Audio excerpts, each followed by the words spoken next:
Hallelujah, praise the Lord. प्रभु यीशु मसीह के मधुर नाम में आप सभी को प्रेमी सलाम। जय श्री मानव सेवा में आप सबका हार्दिक स्वागत है। जैसे कि प्रभु में आप सबका भाई आशीष राजकुमार इस समय गुजरात की धरती से बोल रहा हूँ, यानी कि आप सबका भला और आप सबका विकास चाहने के लिए मैं ये सारी कोशिशें कर रहा हूँ। काफ़ी दिनों के बाद आपके सामने मैं रिकॉर्डिंग वीडियो के साथ आ रहा हूँ। साथ ही साथ आपको ये बताना चाहता हूँ कि लोग अपने मकसद के साथ जीना चाहते हैं, लेकिन सक्सेसफुल नहीं होने के कारण बहुत कुछ अलग अलग मार्ग चुन लेते हैं। आपको एक और बात बताना चाहता हूं कि अपने अपनी इच्छा के अनुसार जिन लोगों ने मार्ग चुन लिया है वो धोखे के ऊपर धोखा खाता चला जाएगा। और हालांकि परमेश्वर के वचन के साथ अगर आप आगे बढ़ते चले जाएंगे, आप सक्सेसफुल होते चले जाएंगे। जैसे कि यीशु मसीह मार्ग और सत्य जीवन वो है, उसके अलावा आपको कहीं और सत्य नहीं मिलेगा और आप कभी भी ढूंढ नहीं पाएंगे सत्य, क्योंकि यीशु मसीह के बिना कोई और जगह सत्य नहीं मिलता है। बाइबल आपको हर प्रकार का सत्य और अलग अलग प्रकार का जो झूठे हैं सारा उसका खुलासा और पर्दाफाश करके बताती है बाइबल। और उस बाइबल से लोग भाग रहे हैं और उस बाइबल को पढ़ने वाले लोगों के ऊपर काफ़ी विरोध के ऊपर विरोध होता चला जा रहा है और होगा भी। और ऑब्जेक्शन के ऊपर ऑब्जेक्शन उठाया जा रहा है, आरोप के ऊपर आरोप लगाए जा रहे हैं। और ये कोई नई बात नहीं, क्योंकि प्रभु यीशु मसीह जब इस संसार में आए थे उस समय भी काफ़ी आरोप के ऊपर आरोप लगाए जाते थे। और ये कोई नई बात नहीं, हज़ारों साल बीत गए हैं ये बातें होते हुए, और इससे नई बात नहीं समझना है और दुख की बात नहीं समझना है, हालांकि आनंद की बात समझना है, क्योंकि परमेश्वर के वचन आपके जीवन के द्वारा वह पूरे होते चले जा रहे हैं। परमेश्वर के वचन अधूरे नहीं हैं और परमेश्वर के वचन वादे के सच्चे हैं और वचन पूरे होंगे ज़रूर। कुछ बातें मैं आपको बताना चाहता हूं, जैसे कि यिर्मयाह 10 अध्याय उसका 10 वचन में क्या लिखा गया, हम थोड़ा कुछ आपको पढ़कर समझाना चाहेंगे। तो आइए देखते हैं। परंतु यहोवा वास्तव में परमेश्वर है। क्या है? परंतु यहोवा वास्तव में परमेश्वर। वास्तव का मतलब सच में, हकीकत में यहोवा परमेश्वर है, जीवित परमेश्वर और सदा का राजा वही है। उसके क्या लिखा है कि और सदा का राजा वही है, उसके प्रकोप से पृथ्वी कांपती है और जाति जाति के लोग उसके क्रोध और क्रोध को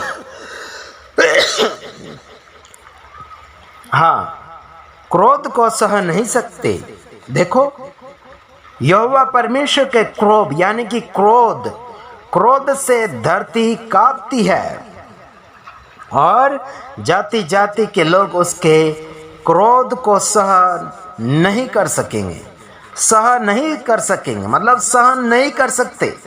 आजकल संसार भर में परमेश्वर का क्रोध जो भड़क रहा है, जाति जाति के लोग सहन नहीं कर पा रहे, हालांकि मसीह लोग भी सहन नहीं कर पा रहे हैं। अन्य जाति की बातें छोड़ो, बल्कि मसीह जाति के लोग ही मसीह के क्रोध को, परमेश्वर के क्रोध को नहीं सहन कर पा रहे हैं, तो अन्य लोग क्या सहन कर पाएंगे? मेरे भाइयों बहनों, परमेश्वर का कार्य दिखावट नहीं होना चाहिए। परमेश्वर का काम बस ऊपर दिखावा नहीं होना चाहिए। आजकल मसीह लोगों में या फिर अन्य धार्मिक लोगों में दिखावट के काम होते चले जा रहे हैं। उनके ऊपर परीक्षा होगी या फिर उनके ऊपर विरोध होगा या फिर उनको अनब सनब कहा जाएगा तो वो भड़क जाते हैं, या फिर उनके अंदर जो काला भूत शैतान की आदतें जो छाई हुई है वो बाहर निकल कर आती चली जाती। जैसे कि हम भी लोगों को छानबीन करते हैं, उनकी परीक्षाएं लेते हैं, तो वहाँ पर पता चल जाता है कि वह इंसान परमेश्वर का कार्य ऊपर कर रहा है, लेकिन अंदरूनी भाग में तो शैतान का काम कर रहा है। यहाँ पर वह हकीकत दिख जाता है। मेरे भाइयों बहनों, मैं काफ़ी लोगों को छानबीन करता हूँ और साथ ही साथ उनको कड़वे शब्द भी बोलता हूँ।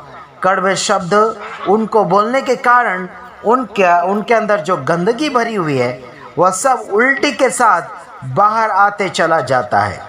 हालांकि कुछ लोगों ने उल्टी किया भी है और कुछ लोग कर भी रहे हैं, हालांकि वो लोग हार भी चुके हैं और उनकी हार से हम खुश नहीं हैं। उनकी हार से हम खुश नहीं हैं, बल्कि वो आगे की ओर बढ़ते जाते और प्रभु के काम में सफलतापूर्वक आगे बढ़ते, उस बात के लिए हम खुश हैं। आइए हम एक वचन आपको पढ़कर समझाना चाहते हैं। मत्ती 6 अध्याय उसका 1 वचन में लिखा गया है, सावधान रहो, तो मनुष्य को दिखाने के लिए अपने धर्म के काम न करो, नहीं तो अपने स्वर्गीय पिता से कुछ भी फल न पाओगे। यहाँ पर लिखा गया है कि मेरे भाइयों बहनों, सावधान आपको और मुझे रहना चाहिए कि इंसानों यानी कि दुनिया के लोगों को दिखाने के लिए धार्मिक काम मत करो। ये दिखाने वाला काम बिल्कुल नहीं चलेगा, दिखता ही रह जाएगा, दिखता ही रह जाएगा, बल्कि आप केवल दिखाने के लिए ही कर रहे हैं और परमेश्वर का काम बिल्कुल नजर नहीं आ रहा है। खुद का काम प्रकट करने के लिए कोशिश कर रहे हो, लेकिन परमेश्वर का काम प्रकट नहीं हो रहा और खुद का काम आप प्रकट कर रहे हैं, तो आपको स्वर्ग में कोई भी प्रकार का प्रतिफल नहीं मिलेगा। मतलब स्वर्ग का प्रतिफल बिल्कुल नहीं मिलेगा। समझ में आ रहा कि नहीं आ रहा मेरे भाइयों बहनों? दंड के अलावा कुछ नहीं मिलेगा। स्वर्ग पिता से कुछ भी फल नहीं मिलेगा मेरे भाइयों बहनों। स्वर्ग पिता से अगर फल प्राप्त करना चाहते हो तो आत्मिक रीति से कार्य करें, वह भी परमेश्वर की ओर से होकर कार्य करें, तब जाके आप सक्सेसफुल हो पाएंगे, संसार में भी और स्वर्ग में भी।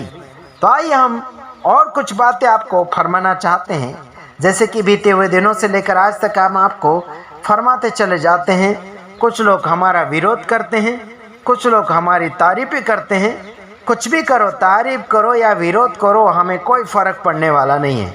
हम तारीफ ढूंढने वाले भी नहीं हैं और बुराई ढूंढने वाले भी नहीं हैं। मेरे भाइयों बहनों, हम तारीफ ढूंढने के लिए नहीं आए हैं। समझ में आ रहा कि नहीं आ रहा? आप हमें कुछ भी कहो, हमें कोई फ़र्क नहीं पड़ता। हमें तो प्रभु की ओर से चाहिए, जो भी चाहिए प्रभु की ओर से चाहिए। प्रभु हमें आगे बढ़ाए या फिर रोक कर रखे या फिर घटाए। हमें प्रभु के नाम में जीना है, प्रभु के ऊपर भरोसा करके जीना है। बीते हुए दिनों में हमारे कुटुंबित में एक लड़का बीमार था और अभी भी बीमार है। काफ़ी लोगों ने उसे हेल्प किया है और भी करना चाहें तो आप उन्हें हेल्प कर सकते हैं, और कुछ लोगों ने हेल्प करने के लिए कहा है, उन सभी का हम धन्यवादी है। और काफ़ी खर्चा उसके पीछे हो चुका है, और हालांकि हम तो बस प्रभु के ऊपर उम्मीद रखते हैं और जो आत्मिक भाई बहन हैं उनके ऊपर उम्मीद रखते हैं, ताकि उस भाई को बचा सके या फिर उनको हेल्प कर सके। प्रभु आप सबको आशीष करें। तो आइए हम इस वीडियो को यहीं पर समाप्त करते हैं। प्रभु आप सबके साथ रहे, हमेशा रहे, यही दुआ है हमारी। सदा खुश रहो तुम। आमीन।